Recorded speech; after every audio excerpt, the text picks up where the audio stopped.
الموت الذي جاء إلى أعظم البشر رسول الله صلى الله عليه وسلم، الذي اشتدت به السكرات، رسول الله تشتد به السكرات، وتدخل عليه فاطمة تناديه وتبكي: واكرب أبتاه، واكرب أبتاه. يدخل عليه أبو بكر، ويدخل عليه عمر، وتدخل عليه عائشة.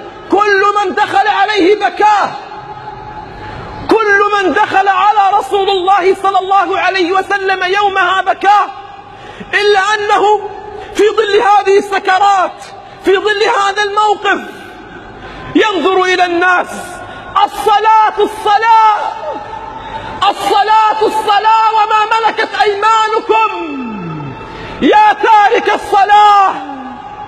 يشتد الموت برسول الله ولا ينسى الصلاة، يشتد الموت برسول الله وتكون آخر وصاياه: الصلاة الصلاة، وما ملكت أيمانكم.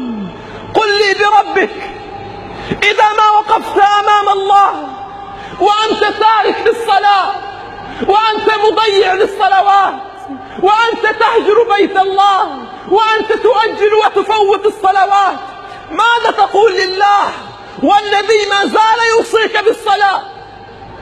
ما زال النبي يوصيك بالصلاة حتى فاضت روحه إلى الله، يخير بين الموت وبين الحياة، يخير بين البقاء في الدنيا أو الرحيل إلى الله.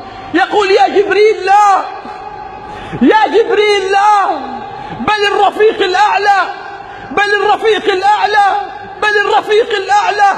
وفاضت روح النبي صلى الله عليه وسلم إلى الله.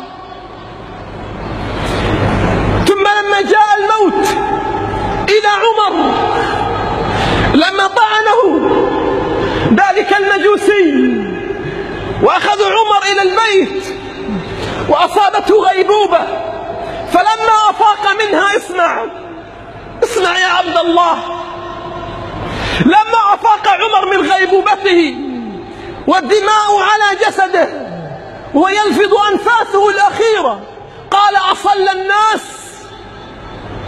قال: أصل الناس.